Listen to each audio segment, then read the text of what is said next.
오늘 읽은 본문에서는 예루살렘 성전의 아름다운 문, 즉 미문이란 곳에서 이 장소에서 판이하게 다르게 발생하는 두 가지 부류의 사람을 설명하고자 합니다. 첫째, 한 부류에서는 남에서부터 안진뱅이가 된 사람이 있습니다. 남에서부터 안진뱅이가 되었다는 것은 무슨 말인가 하면은 선천적으로 불구였다는 그런 이야기입니다.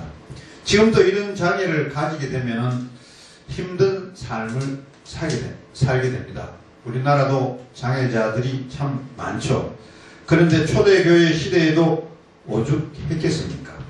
세상적으로 보면 이 사람은 아무런 희망이 없는 사람입니다. 그래서 그가 살아가는 방편이라고 하는 사람들이 자신을 메고 성전 미문에 갖다 놓으면 자신은 성전에 들어오고 나가는 사람한테서 구걸을 하는 것입니다.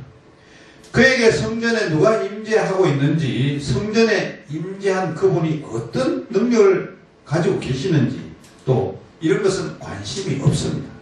오직 그가 관심을 가지고 있는 것은 성전에 드나드는 사람들의 호주머니입니다. 호주머니 속에 돈이 있기 때문에 그 호주머니가 목표라는 것입니다. 본문에서 안진뱅이에 대해서 표현한 것이 전부 그런 내용입니다. 2절에도 나면서부터 안진뱅이에 된 자를 사람들이 메고 오니 이는 성전에 들어가는 사람들에게 구걸하기 위하여 날마다 미문이라는 성전문에 두는 자라고 했습니다. 또 3절에는 그가 베드로와 요한이 성전에 들어가려 함을 보고 구걸하거늘 5절에는 그가 저에게 무엇을 얻을까 하여 바라보거늘 보십시오. 안진뱅이의 관심과 그의 시선은 단 한 가지입니다. 성전에 들어가는 사람들의 주머니, 그들의 물질을 얻고자 하는 것입니다. 여러분, 이 말씀을 생각하면서 우리 자신을 한번 정리를 해보아야 되는 것입니다. 지금 우리들의 시선은, 지금 우리들의 관심은 어디에 두고 있느냐 하는 것입니다. 여러분, 솔직히 이야기해서 여러분들 지금 관심을 어디에 두고 있습니까? 자기 자신에게 한번 물어보시기를 바랍니다. 솔직히 말해서 우리 모두가 이 안진뱅이처럼 어떻게 하면 물질을 좀 더 얻을까 하는데 관심을 가지고 있지는 않는지 한번 생각해 봐야 됩니다. 다시 말해서 돈에 관심이 많지 않습니까? 라는 것입니다. 요즘 환율이 한 1,100원대, 1달러당 한 1,100원에 이렇게 거래되는 걸로 이렇게 알고 있습니다. 그런데 그런 달러 화폐를 잘 보면 1달러이든 10달러이든 액면에 상관치 않고 들어가 있는 문자가 하나 있습니다. 여러분들 무엇인지 아십니까? 우리는 하나님이 계신 것을 믿습니다라는 의미가 달러 지폐의 뒷면에 있다는 것이죠. In God we trust 라고 이렇게 화폐 뒷장에 인쇄가 되어 있는 것입니다. 이것은 미국의 화폐가 들어간 유래를 우리가 한번 살펴보면은 미국의 화폐에 이런 내용이 들어간 것을 우리가 다시 한번 정리해 보면은 영국에서 신앙의 자유를 찾아서 청교도들이 아메리카 대륙으로 이주하게 되었던 것입니다. 처음 이주한 사람들은 이주하면서 무척 고생을 하였죠. 그 고생을 하면서 아메리카에 정착한 청교도들은 인디안들의 도움을 받아서 농사를 지었고 그리고 가을이 되어서 첫 번째 추수를 했습니다. 첫 번째 추수를 하고 난 후에 그들이 처음으로 한 것은 하나님께 감사 예배를 드렸고 함께 교회를 지었습니다. 이것은 하나님의 보호하심과 사랑으로 여기까지 오게 된 것에 대해서 감사를 했던 그런 제사였던 것입니다. 그리고 한 해 농사를 더 짓고 두 번째 수확을 또 거두어드는데 그 두 번째 수확, 그때는 학교를 지었다는 것입니다. 왜 학교를 지었습니까? 미국의 장래를 짊어지고 가는 2세들을 올바르게 키우겠다는 그런 내용이기 때문입니다. 3년째 수확을 한 후에는 그들은 그때서야 자기들이 살 집을 지었다는 것입니다. 이들이 정착하고 3년 동안 농사를 지어서 그 결실로 한 일들을 보면 그들의 삶의 우선순위를 우리는 알 수가 있는 것입니다. 제일 먼저 올바른 신앙을 바탕으로 했고, 두 번째는 제대로 된 교육을 시켜야 되겠다는 것이었고, 세 번째는 그제서야 자기의 집을 갖추겠다는 그런 것을 해왔던 것입니다. 그리고 그 후 영국과 미국이 독립전쟁을 치르고 독립이 되어서 결국은 미국은 영국 화폐가 아닌 독자적인 미국 화폐를 만들었는데, 그 만들 때 그때까지 지켜주신, 도와주신 이가 하나님이라는 신념이 가득 차 있었다는 것입니다.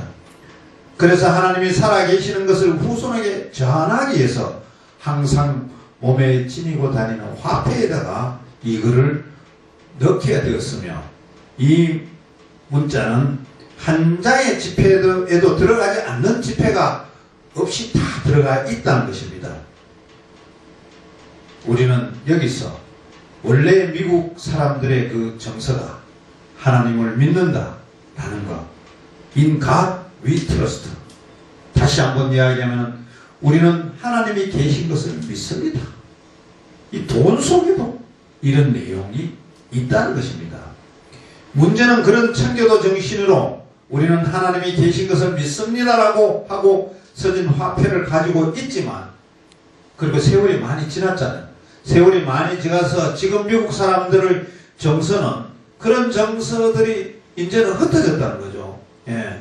오늘날 미국이 경제적인 위기를 맞게 되고 신학자들은 한결같이 그들이 살아계신 하나님을 믿지 않고 달러들을 믿고 화폐를 믿고 돈을 믿고 있기 때문이라고, 자신들의 능력을 믿었기 때문이라고 이렇게 이야기하고 있습니다. 일리가 있는 말이지 않습니까? 일리가 있죠. 여러분, 오늘 성전 미문에 있는 안전뱅이는 어쩌면 저와 여러분의 모습과 비슷하다고 이렇게 생각이 듭니다. 그저 우리의 관심과 시선은 오직 경제적인 것, 경제, 먹고 사는 것, 돈, 이 돈에 대한 관심에 많이 기울이고 있지 않느냐는 것이죠.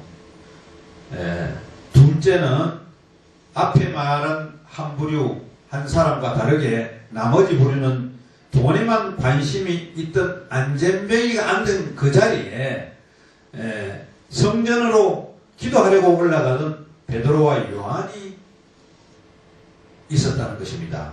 사실 요한은 베드로와 동행하기는 했지만 초대교회 최초의 기적이 일어났을 때는 주도적으로 사역한 사람은 베드로였다는 것입니다. 여러분, 지금 성전 미무로 가는 베드로는 지금 무엇을 가지고 있었고 무엇을 보고 있는 것입니까? 본문 6절에 보면은 베드로가 가로되 은과 금은 내게 없거니와 내게 있는 것으로 너희에게 주노니 곧 나사렛 예수 그리스도 이름으로 걸어라 하고, 이 말씀에 보면은 베드로는 은과 금이 없었습니다. 안전뱅이가 주목하고 있는 물질이 없었다는 것입니다. 세상적으로 보면은 베드로는 전혀 가치가 없는 사람 아닙니까? 그러나 베드로는 역시 세상 사람이 여기는 은과 금에 대해서는 전혀 생각이 없고, 그보다 더 당당한 것은 무엇이냐? 그는 그 귀한 분이 자기 몸 안에 모시고 있다는 그 한 분, 그것이 바로 예수 그리스도를 모시고 있다는 것입니다. 물론 베드로가 주님을 만나자마자 이렇게 주님께서 시선을 돌리지는 않았습니다. 베드로는 3년 동안 주님을 따라다녔지만 믿음 안에서는 실패의 삶을 살았습니다. 주님을 보지 못했기 때문입니다. 몇 가지 예를 한번 들어보면 첫 번째 예는 갈릴리 바다를 제자들과 함께 배를 건널 때 폭풍으로 힘들어 했습니다. 그때 예수님은 갈릴리 바다 위로 걸어서 제자들에게 오셨습니다. 예수님이 걸어오시는 모습을 본 베드로는 주님이 물 위를 걸어올 수 있다면 자신도 걸을 수 있다고 생각하고 주님에게 부탁을 했습니다. 주님이십니까? 그렇다면 저더러 물 위로 걸어오라 하십시오. 주님의 허락이 떨어지자 베드로는 배에서 내려서 물 위로 걸었습니다. 하지만 처음에는 주님을 바라보며 믿음으로 걸어가다가 얼마 지나지 않아서 그의 시선이 예수님에게서 물결 쪽으로 바뀌었습니다. 옮겨졌습니다. 그 순간 두려워하게 되었고 물에 빠지고 말았던 것입니다. 주님이 잡아주시지 않았다면 큰 파도로 인하여 생명을 잃을 뻔했는 것입니다. 둘째 사례는 예수님께서 가이사랴 빌립보 지방에 이르렀을 때 제자들에게 물었습니다. 너희는 나를 누구라고 생각하느냐? 이 물음에 베드로는 위대한 신앙 고백을 했습니다. 주는 그리스도요 살아계신 하나님의 아들이시니이다. 이 고백을 들은 주님은 베드로의 고백을 듣고 칭찬을 했습니다. 그리고는 비로소 그때 자신이 십자가에 죽고 다시 살아난 것을 말씀하셨습니다. 그런데 그 말씀을 들은 베드로가 뭐라고 주님에게 붙들고 간청했습니다. 주님, 안 됩니다. 결코 그런 일이 있어서는 안 됩니다. 이 말을 들은 예수님은 호되게 베드로를 꾸짖었습니다. 사단아, 내 뒤로 물러가라. 너는 나를 넘어지게 하는 자로다. 내 하나님의 일을 생각지 아니하고 도리어 사람의 일을 생각하는 도다. 베드로는 끝까지 주님을 보지 못하였습니다. 실패한 것입니다. 셋째 사례에서 베드로의 결정적인 실패는 최후의 만찬 직후에 나타납니다. 최후의 만찬을 하신 후 게세마네 동산으로 예수님이 기도하시려고 가셨습니다. 가시면서 제자들에게 오늘 밤에 너희가 다 나를 버리리라. 이 말을 들은 베드로는 호언장담합니다. 다 주를 버릴지라도 나는 언제든지 버리지 않겠나이다. 그런데 이 베드로의 호언장담은 계집종의 한두 마디 말 앞에 그만 예수님을 저주하는 말로 바뀌어버렸던 것입니다. 마태복음 26장 74절에 저가 저주하며 맹세하여 가로되 내가 그 사람을 알지 못하노라. 이게 베드로가 한 말입니다.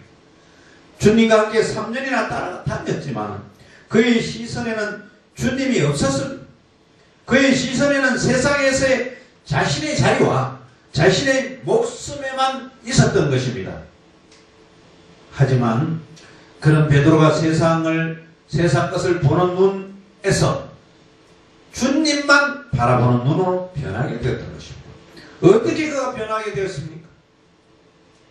절망 가운데 돌아가셨던 주님이 무덤에 묻히신 지 3일 만에 부활하셨기 때문입니다. 또 부활하신 주님이 갈릴리에서 고기를 잡던 베드로에게 나타나셔서 예수님의 양을 먹이라는 부탁을 3번이나 들었기 때문입니다. 그리고 오순절날 성령의 큰 역사가 있었기 때문에 베드로는 각오하는 전혀 다른 인물로 바뀐 것입니다. 그러니 베드로는 본문 6절에 베드로가 가로되 은과 금은 내게 없거니와 내게 있는 것을 너게 주노니 곧 나사렛 예수 그리스도의 이름으로 걸으라고 할 수 있었던 것입니다. 베드로의 눈에는 오직 주님만 보였습니다. 주님의 능력만 보였기에 이런 고백을 할 수 있었던 것입니다. 이렇게 담대하게 주님의 이름으로 선포한 베드로는 믿음으로 안전뱅이의 오른손을 잡아서 일으켰습니다. 그러자 태어나서 40년 동안 한 번도 일어서지 못한 그가 발바닥에 힘을 들이고 또 발목에 힘이 들어가고 관절에 힘이 들어가서 일어서는 것입니다. 그리고는 그 자리를 박차고 자신이 진정으로 들어가야 할 자리, 자신이 진정으로 보아야 할 분이 계신 곳인 성전으로 들어가면서 걷기도 하고 또 뛰기도 하고 하나님을 찬미하는 역사가 일어난 것입니다. 중세시대의 아퀴나스는 이런 말을 했습니다. 초대교회는 은과 금은 없으나 나사렛 예수 그리스도의 능력이 있었다. 그러나 오늘날은 땅과 건물, 사람 즉 은과 금은 우리에게 있으나 나사렛 예수 그리스도의 능력은 없어졌다고 말했습니다. 중세시대 교회를 꿰뚫은 정확한 이 한마디 말씀이라고 생각합니다. 그럼 오늘 우리가 살아가고 있는 지금 우리의 교회는 어떻습니까? 교회를 중심으로 신앙생활하는 우리들이 지금 한국 교회의 모습은 어떠합니까? 마치 오늘 본문으로 볼 때 성전 미문에 있었던 안전뱅이처럼 우선 돈 몇 푼이 없어서 힘들고 어렵다고 절망하고 좌절하고 있는 우리의 모습이 아닌지 한번 생각해 봐야 되는 것입니다. 예수님을 믿으면서도 주님께서는 별 관심 없고 그저 어떻게 하면 오늘의 경제 문제를 해결할까, 집안의 대소사 문제를 해결할까, 여기에만 우리의 시선이 집중되어 있지 않습니까? 그러면서 우리의 신앙이라고, 우리가 신앙인이라고, 믿음이 있노라고, 직분을 가졌노라고 말하고 있지 않습니까? 하나님은 우리의 피난처시오 힘이시니 환난 중에 만날 큰 도움이시라 했습니다. 하나님과 우리는 대화를 해야 합니다. 성경의 인물들 보십시오. 예수님께서 십자가를 앞에 두고 제자들과 이야기하지 않았습니다. 주님은 겟세마네 동산에 올라서 홀로 하나님과 대면하였습니다. 엘리야도 갈멜살 전투에서 승리한 후에 절망적인 환경으로 힘들어할 때 그는 호렙산에 올라가서 주님과 대면했습니다. 야곱은 형님과의 만남을 앞두고 두려워하면서 홀로 앞곡 강가에 남아서 하나님과 실험하였던 것입니다.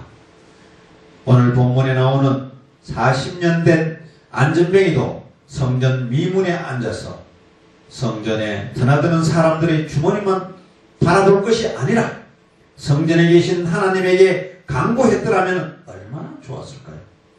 사랑하는 여러분, 베드로가 자신있게 자기에 있는 것이라고 했던 예수 그리스도 그분은 지금도 살아계십니다. 주님의 이름이 임하는 곳에는 지금도 놀라운 변화가 일어나고 있습니다. 예수 이름으로 사단이 쫓겨나갑니다. 예수 이름으로 육신의 병이 고쳐집니다. 예수 이름으로 마음이 상한 자가 평안을 얻습니다. 예수 이름으로 낙심한 자가 소망을, 슬픔을 당한 자가 위로를 얻습니다. 예수 이름으로 어둠이 밝아지고 예수 이름으로 영원히 죽을 자가 영원히 살게 되는 것입니다. 그러기에 이제 우리는 안전뱅이와 같이 세상 것만 보던 눈을 들고 세상의 물질에 초점을 두던 우리의 눈을 들어서 예수님을 바라보시기 바랍니다. 그래서 그분의 능력으로 영적인 안전뱅이 자리에서 일어서기를 바랍니다. 예수님을 바라보는 마음으로 복음성과 예수 이름으로를 찬양하겠습니다. 예수 이름으로, 예수 이름으로 승리를 얻었네. 예수 이름으로, 예수 이름으로 승리를 얻었네. 예수 이름으로 나아갈 때 우리 앞에 누가 서리요. 예수 이름으로 나아갈 때 승리를 얻었네. 예수 이름으로 일어서서 담대하게 주님을 찬양하며 살아가는 저와 여러분들이 되시기를 축원합니다. 기도드리겠습니다.